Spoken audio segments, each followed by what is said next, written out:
आदाब नाजरीन, यूपी इंतखाबी जंग के साथ मैं हूं मुनज़्ज़ा शाह। यूपी असेंबली इंतखाबात के छठे मरहले की तशहीरी मुहिम जारी है। बीजेपी पार्टी रोजाना नए मुद्दों के साथ अवाम के दरमियान आती है, कभी माफिया, कभी गुंडा राज, कभी दहशतगर्दी, लेकिन आज का मुद्दा काफी अलग देखने को मिला। बीजेपी के तमाम बड़े लीडरों ने आज राम मंदिर, तलाक़ सलासा, दफा 370 की मनसूखी, शहरियत तरमीमी कानून के मसले को उजागर किया। सियासी पंडितों की माने तो छठे और सातवें मरहले में काफी हसास है। इन दोनों मराहिल से जीत और हार तय होनी है। और सबसे खास बात कि छठे और सातवें मरहले में सभी पार्टियों के करीब 85% उम्मीदवारों के दामन दागदार है। किसी पर मुकदमा है तो कोई मुर्द इल्जाम। अब अवाम को क्या चाहिए, ये 10 मार्च को देखने को मिलेगा।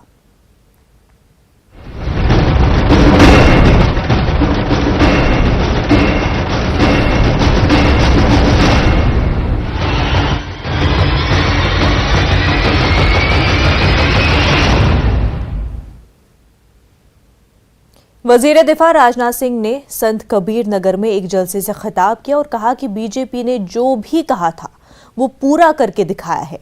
राम मंदिर का वादा किया, वो पूरा किया। दफा 370 हटवाया, शहरियत तरमीमी कानून बीजेपी लेकर आई। ये सब वादे हमने किए थे, वो पूरे किए। राजनाथ सिंह ने कहा कि लक्ष्मी जी हाथी पर बैठकर या साइकिल चलाते हुए नहीं आती, वो कमल के फूल पर बैठकर आती है। इसीलिए कमल को वोट कीजिए।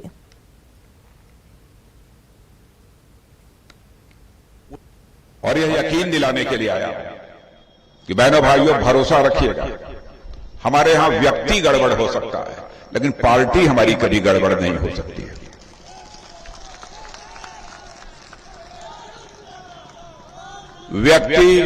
व्यक्ति आपके भरोसे को तोड़ सकता है, आपसे कहे कुछ करे कुछ, उसकी कथनी और करनी में अंतर हो सकता है। लेकिन पार्टी जो कहेगी, चाहे उसके लिए जो भी कीमत चुकानी पड़े, पार्टी उसे पूरा करके ही दम लगी, यह मैं भरोसा दिलाता हूं।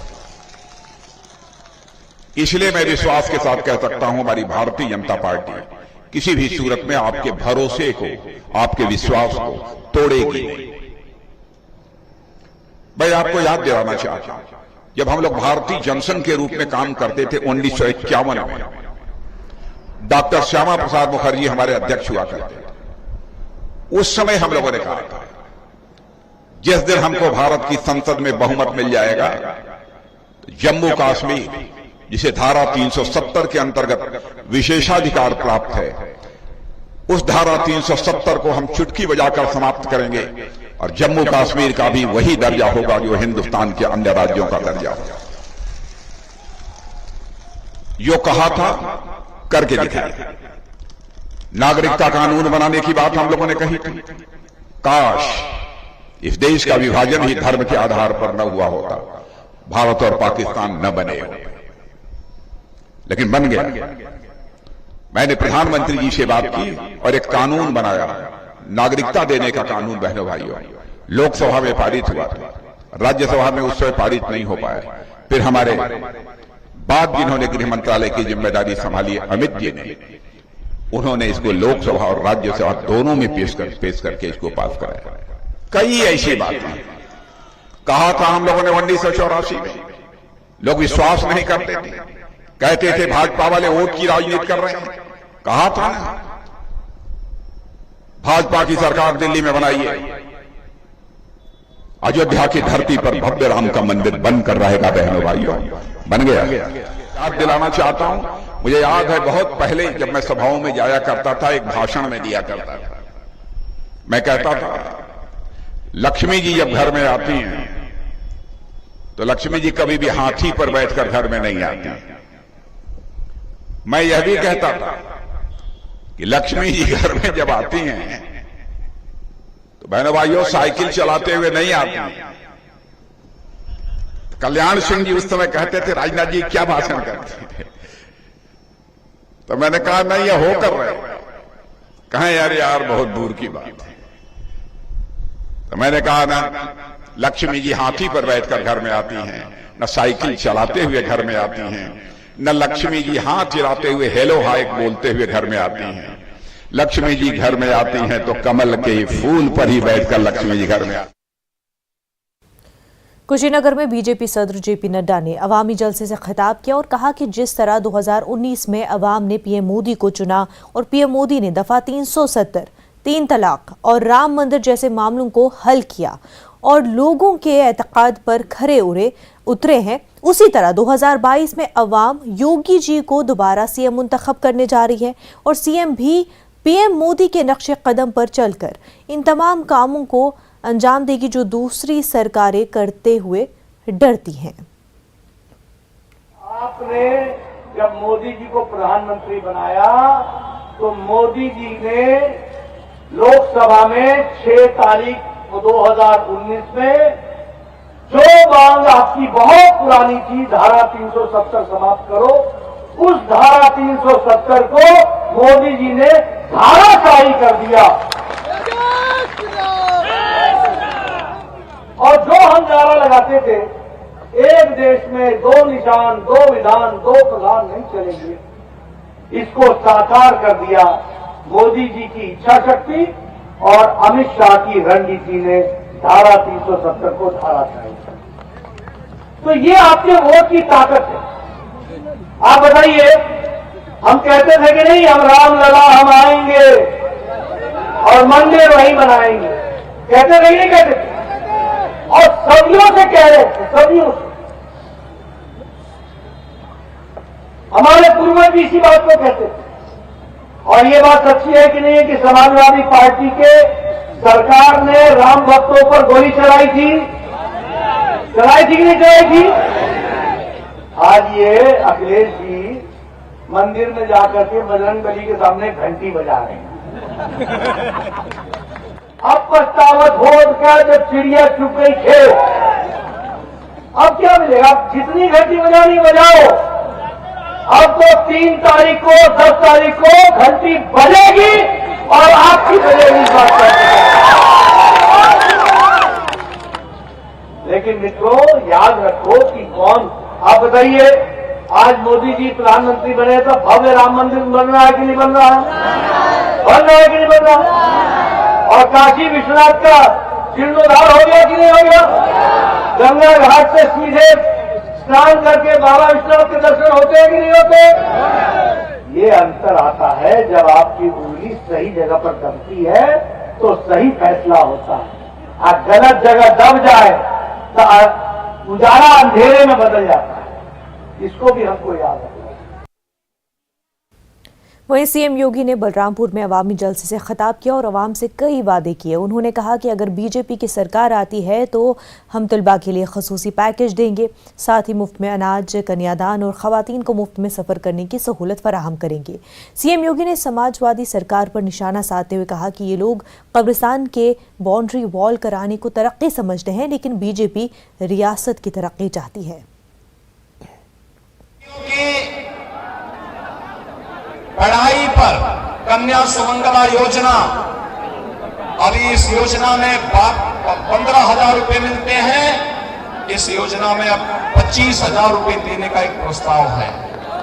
और कॉलेज में पढ़ने वाली जो मेधावी बेटी होगी उसको फ्री में स्कूटी देने की भी व्यवस्था सरकार करने जा रही है। अगले 5 साल में हर परिवार के एक सदस्य को नौकरी, रोजगार पर स्वरोजगार के साथ जोड़ने की भी बात सरकार कर रही है। और 1 करोड़ नौजवान को टैबलेट, स्मार्टफोन दे रहे हैं। भाइयों बहनों, 10 मार्च के बाद इस संख्या को 2 करोड़ तक लेके जाएंगे। 2 करोड़ नौजवान। सत्ता परेशान है, कहते साहब इतना पैसा कहां से आ रहा है? मैंने कहा देखो, नियत साफ होनी चाहिए। जो विकास हम करा रहे हैं तुम भी करा सकते थे। उन्होंने कहा हमने भी विकास कराया है। मैंने कहा क्या विकास कराए हो बताओ? उन्होंने कहा देखिए साहब, सड़क बनाने की बात हमारे पास फुर्सत नहीं थी, मेडिकल कॉलेज बनाने की सोच नहीं थी, लेकिन हमने विकास कराया। मैंने कहा क्या बताओ? उन्होंने कहा हमने कब्रिस्तान की बाउंड्री वॉल कराई।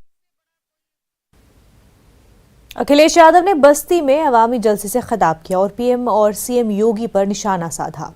अखिलेश यादव ने मुलाजमत, नौकरी, महंगाई, बदनवानी के मसाइल को उजागर किया और कहा कि 5 बरसों में बाबा योगी ने उत्तर प्रदेश की हालत बदतर कर दी। अगर आज यूपी के अवाम की हालत बदतर है तो उसके जिम्मेदार बीजेपी सरकार है।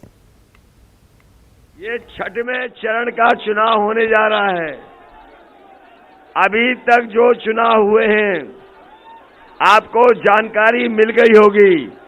समाजवादी पार्टी और गठबंधन सबसे आगे दिखाई दे रहा है और मुझे पूरा भरोसा है कि 6वें चरण में भारतीय जनता पार्टी को बलिया की जनता छांट के रख देगी।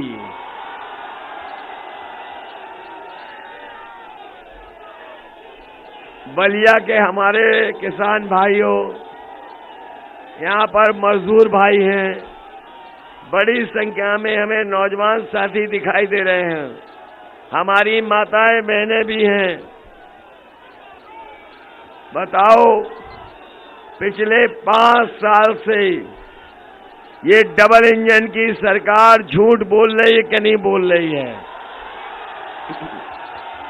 कहने को तो ये दुनिया की सबसे बड़ी पार्टी है, लेकिन अगर सच्चाई देखोगे तो दुनिया की सबसे झूठी पार्टी अगर कोई है तो वो भारतीय जनता पार्टी।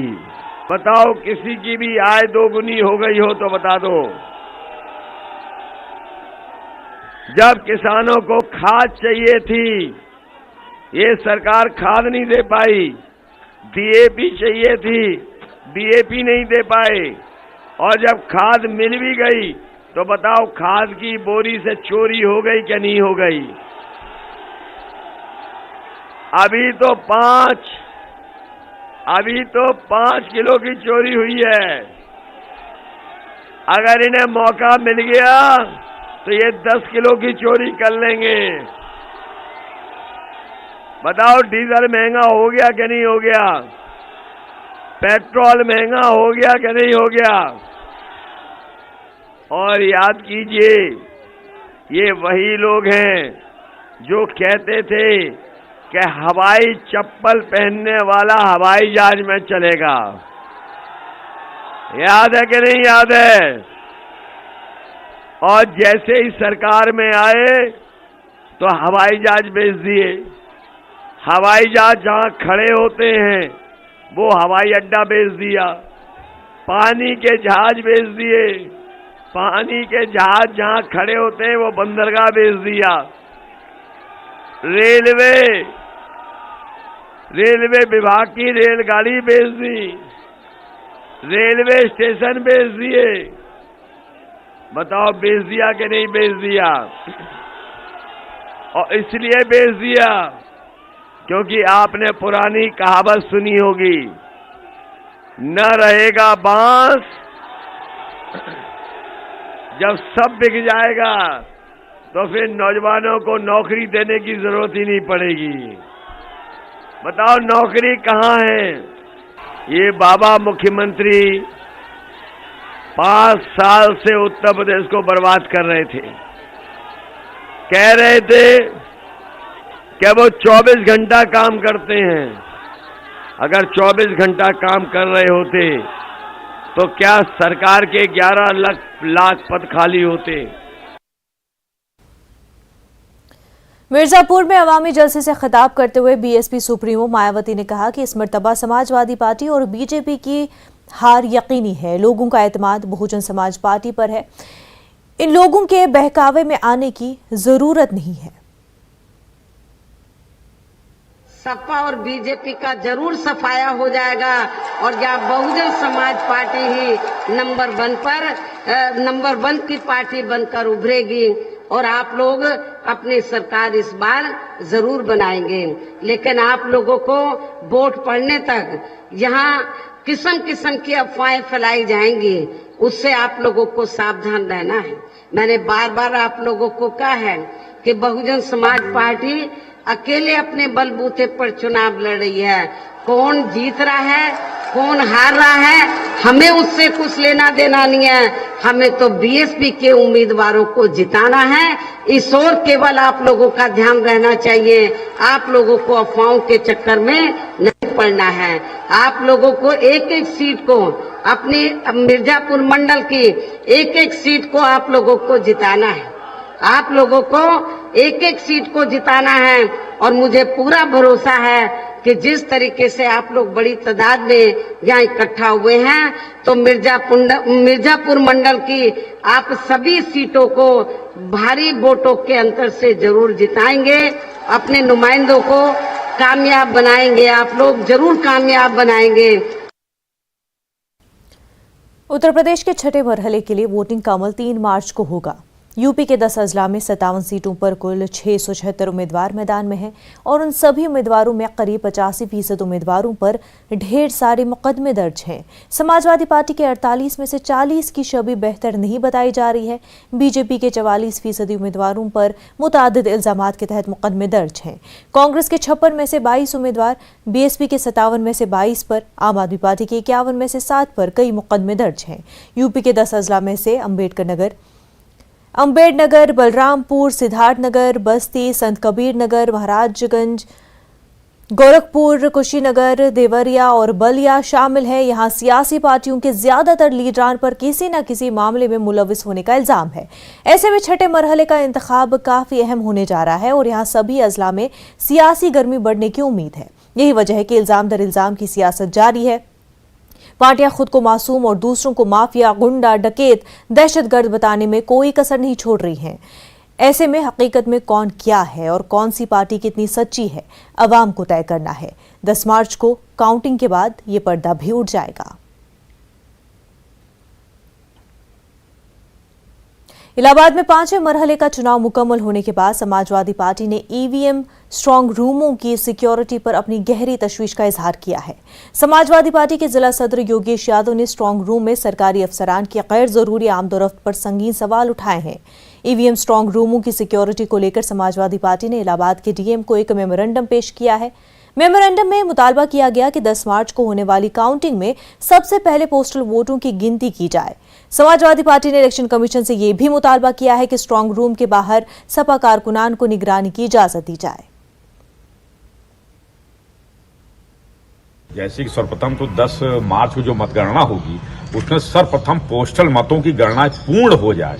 पोस्टल मतों की गणना जब जो बैलेट पेपर से आए हैं वो पूर्ण हो जाने के बाद ही ईवीएम का स्ट्रांग रूम खोल करके ईवीएम द्वारा गिनती की जाए। दूसरा ये है कि हमारी 12 विधानसभा की हमने इनसे पोस्टल मतों की विधानसभा वार सूची मांगी है कि कुल टोटल कितने मत पोस्टल बैलेट पेपर से आए हैं, और तथा ईवीएम मशीन पे हमने इनसे सूची मांगी है कि टोटल हर बूथ पे 5076 बूथ हैं पूरे इलाहाबाद जनपद में, सभी के बूथवार कितनी वोट ईवीएम मशीन पे पड़ गई है। और दूसरी चीज ये है कि हम ईवीएम मशीन की सुरक्षा हेतु इनसे ये डिमांड कर रहे हैं कि प्रत्येक जो ईवीएम को वहां पे जो मंडी हाउस में रखा गया है उसके सामने हमारे लोगों को पास जारी किया जाए। हम वहां पे बैठ के रात भर 24 घंटे तकवारी करेंगे कि किसी प्रकार का ईवीएम का वहां गड़बड़ न होने पाए।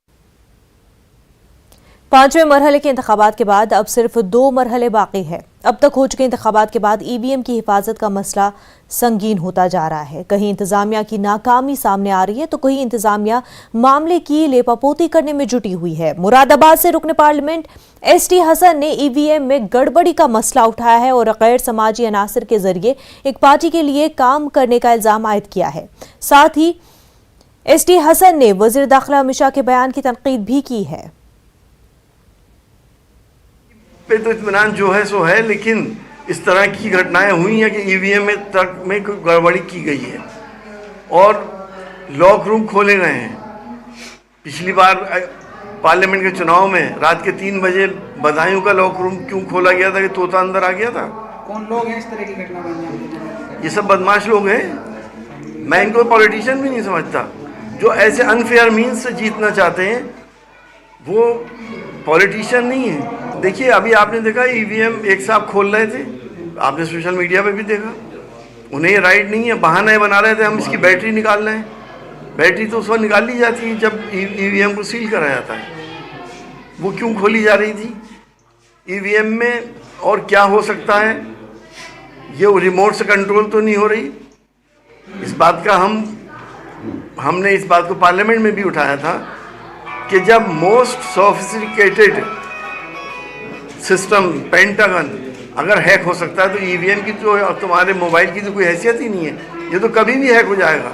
कि जो लोग 12वीं के बाद इंटर करा रहे हैं या इंटर के बाद 12वीं करा रहे हैं, उनको ये मालूम होना चाहिए कि एजुकेशन के बगैर अब दुनिया चलने वाली नहीं है। दुनिया में हमारा मजाक नहीं उड़ाया जाए। हमें कम से कम ऐसे लोगों को आगे बढ़ाना चाहिए और बड़े पदों के ऊपर ख़ास तौर से इस बात का ध्यान रखना चाहिए कि इनके किसी भी कहे हुए को तमाम दुनिया में वायरल होके हिंदुस्तान की छवि खराब ना हो। जिला इलेक्शन अफसर विशाल भारद्वाज और एसपी आरपी सिंह ने 10 मार्च को होने वाली वोटों की गिनती के लिए यूपी के सीतापुर में स्ट्रांग रूम का मुआयना किया। दोनों अफसरान ने सिक्योरिटी इंतजामात में मसरूफ पुलिस एहलकारों से पूछगछ की। स्ट्रांग रूम में तैनात मजिस्ट्रेट को हिदायत दी। स्ट्रांग रूम की कड़ी निगरानी के साथ साथ सीसीटीवी कैमरों की रिकॉर्डिंग को भी महफूज रखने के लिए दोनों अफसरान ने ड्यूटी पर मौजूद मजिस्ट्रेट को हिदायत दी ताकि वोटों की गिनती में मसरूफ अमले को किसी किस्म की परेशानी का सामना न करना पड़े।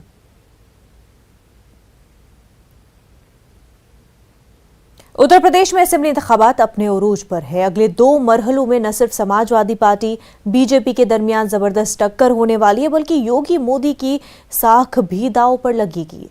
दोनों जमातों के बड़े लीडरों के दरमियान सियासी बयानबाजी का दौर जारी है। इसी सिलसिले में चंदौली पहुंचे समाजवादी के कौमी general secretary professor Ram Gopal Yadav ने बड़ा बयान दिया है। उन्होंने कहा कि अखिलेश यादव ने अकेले ही सबको पानी पिला दिया है। 5वें मरहले की पोलिंग के बाद समाजवादी पार्टी इक़्तिदार में पहुंच गई है। 6ठे और 7वें मरहले में बाबा विश्वनाथ की मेहरबानी से हम क्लीन स्वीप करेंगे। चुनाव चरम पर है और ऐसे में आज शिवरात्रि का दिन है। कहा जाता है रामगोपाल समाजवादी पार्टी के शिव हैं, तो प्रोफेसर साहब हमारे साथ हैं, इनसे जानने का प्रयास करेंगे। 5वें और 6ठे चरण के चुनाव में प्रचार चरम पर है। कहाँ देखते हैं पार्टी को? समाजवादी पार्टी और उनका सहयोगी दल जो भी हैं यहाँ, वे 5वां और 6वां और 7वें चरण में क्लीन स्वीप करने जा रहे हैं। बीजेपी का सफाया। कल जेपी नड्डा आए थे और उन्होंने कहा कि अखिलेश यादव जो है वो आतंकवादियों से गलबैयां करते रहे हैं जब वो सत्ता में रहे हैं। आपका रिएक्शन क्या है? सारा देश जानता है कि कंधार में आतंकवादियों को छोड़ने कौन गया था जहाज में लेके। ईवीएम को लेकर के अखिलेश यादव ने सवाल उठाए हैं। आज एक फोटो भी ट्वीट की है। आपका क्या कहना है? कहीं कुछ छेड़छाड़ हो सकती है? देखिए, जो सत्ता से हटता है वो सत्ता में बने रहने के लिए कुछ भी कर सकता है। इसलिए हमारे कार्यकर्ताओं को मेरा निर्देश भी है कि ईवीएम के सील होने से लेके स्ट्रांग रूम तक जाने में और स्ट्रांग रूम में रखने के बाद भी उसकी पहरेदारी करें 10 तारीख तक। ये थे प्रोफेसर रामगोपाल, जिनका कहना है कि ईवीएम की पहरेदारी जरूरी है। 5वें और 6ठे चरण के चुनाव में समाजवादी पार्टी ने 5वें और 6ठे और 7वें चरण के चुनाव में समाजवादी पार्टी मजबूती के साथ खड़ी है और पूरी तरह से भारतीय जनता पार्टी का सफाया करने जा रही है। चंदौली से न्यूज़ 18 के लिए नितिन गोस्वामी। उत्तर प्रदेश के मऊ जिले में आज सुहेलदेव भारतीय समाज पार्टी के कौमी सदर ओम प्रकाश राजभर और जनवादी पार्टी के कौमी सदर संजय चौहान ने मधुबन असेंबली की पार्टी विधानसभा में आज एक जलसे-आम से खिताब किया और योगी सरकार पर निशाना साधा। उन्होंने कहा कि योगी से अवाम परेशान है, नौजवान बेरोजगार हैं। अगर समाजवादी पार्टी की हुकूमत बनती है तो सबसे पहले नौजवानों की बेरोजगारी का मसला हल किया जाएगा। आशा और निराशा। बाबा शिक्षा पे बात नहीं कर सकते, रोजगार पे बात नहीं कर सकते। उनके लड़का साढ़ जो घूम रहे हैं उससे हम किसानों को कैसे निजात पहुंचा दें, नौजवानों को रोजगार कैसे दे दें, प्रदेश में देश में बढ़ती हुई महंगाई से कैसे हम निजात दिला देंगे। आइए अब देखते हैं क्रिप्टो की समझ।